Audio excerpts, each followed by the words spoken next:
रीमा, पहले तो जरा जो शहजाद अकबर साहब हुकूमत का मौक़िफ़ बता रहे हैं और कानूनी नुकात उठा रहे हैं, उसके ऊपर थोड़ी सी आपकी रहनुमाई चाहेंगे।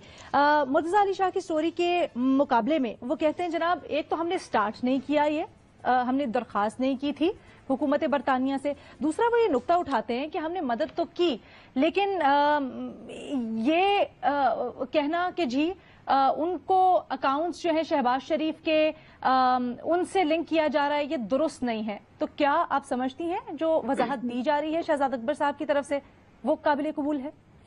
शुक्रिया रीना। सबसे पहले तो शहजाद अकबर साहब कह रहे हैं कि उन्हें कोई एक्विटल नहीं हुआ, किसी अदालत ने बरी नहीं किया। मुझे नहीं मालूम कौन कह रहा है कि उनके खिलाफ कोई मनी लॉन्ड्रिंग का केस चल रहा था और अदालत ने क्विट कर दिया। मैंने तो कल बार बार ये क्लैरिफाई किया था कि ये कोई अदालत का फैसला उस तरह से नहीं है।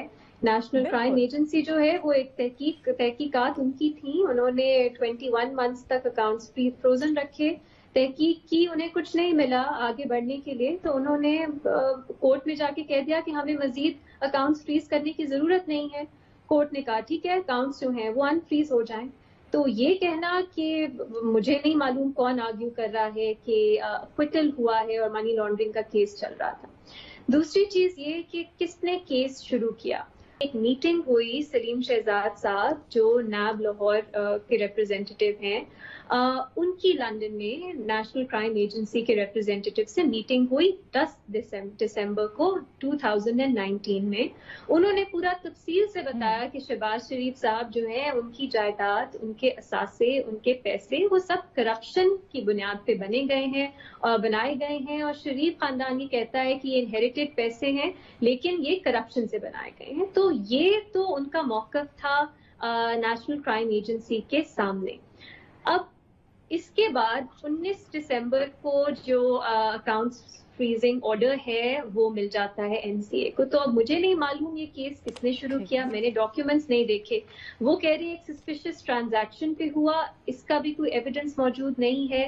क्या कोई ऑफिशियल इंक्वायरी पाकिस्तान ने कहा था, दरख्वास्त भेजी थी कि आप शुरू करें इन अकाउंट्स पे, इसका भी कोई एविडेंस नहीं है। तो हमें ये स्पेसिफिकली नहीं मालूम कि किस तरह शुरू हुई, लेकिन ये मीटिंग जो है ये मीनिंगफुल है क्योंकि आप डेट्स देख लीजिए, 10 दिसंबर को ये मीटिंग हुई और 17 दिसंबर मेरा ख्याल है उसको ये ऑर्डर मिला। तो कुछ तो होगा जो पाकिस्तान ने शेयर किया होगा, जो बुनियाद बनी होगी इस फैसले की जो नेशनल क्राइम एजेंसी ने की कि वो अदालत में दरख्वास्त मैं इसी पॉइंट के ऊपर आना चाहती हूँ रीमा।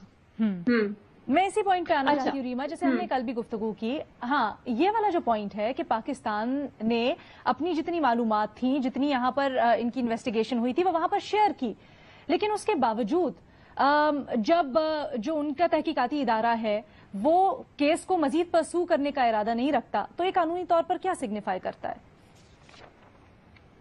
अलीना देखिए, ये तो वाजे है कि जो इंक्वायरी हुई उसमें कुछ ऐसा नहीं मिला जो शहबाज शरीफ साहब या सुलेमान शहबाज के खिलाफ इस्तेमाल हो सके मनी लॉन्ड्रिंग, या कि वो जो पैसा है वो किसी क्रिमिनल एक्टिविटी के लिए इस्तेमाल होगा।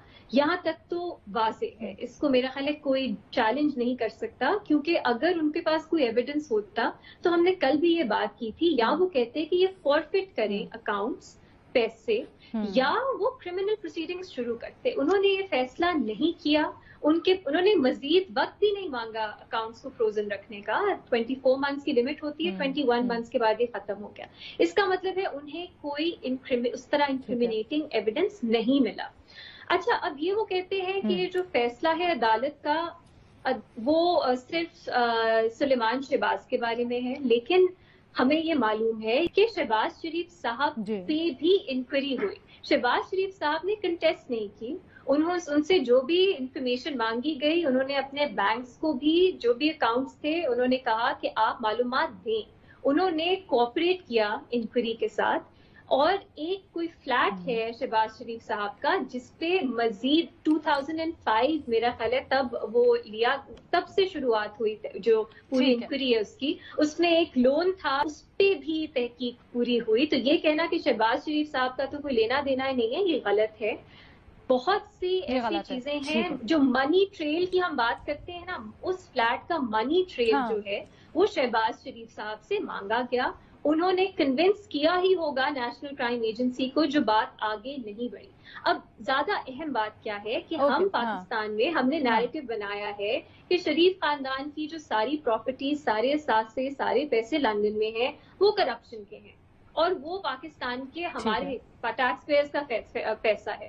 اب اس کیس میں تو یہ ثابت ہوا کہ جو اکاؤنٹس پروب ہوئے، جو پراپرٹی پروب ہوئی، اس میں کوئی منی ٹریل کا ایشو نہیں تھا. ان سلیمان شہباز کے اکاؤنٹس میں کوئی ایشو نہیں تھا اور انہوں نے چاہے وہ، کیونکہ شہباز شریف صاحب نے کوآپریٹ کیا تو شاید ان کے اکاؤنٹس فریز ہوئے نہیں ہوئے مجھے نہیں معلوم. ابھی اگین ہم رپورٹس کی بیسس پہ بات کر رہے ہیں، جو آفیشیل ڈاکیومنٹس ہیں وہ ہمارے پاس نہیں ہیں، لیکن یہ تو کلیئر ہے کہ شہباز شریف صاحب اس انویسٹیگیشن کا حصہ تھے اور پاکستان کے پاس یہ بہت اچھی اپرچونٹی تھی کہ وہ جو اتنے سالوں سے آگے کر رہے ہیں کہ سب پیسہ، ہاں لیکن وہ تحقیقات کا حصہ تھے. منی ٹریل ان کو دینی پڑی، ان کو جواب دینا پڑا. بالکل.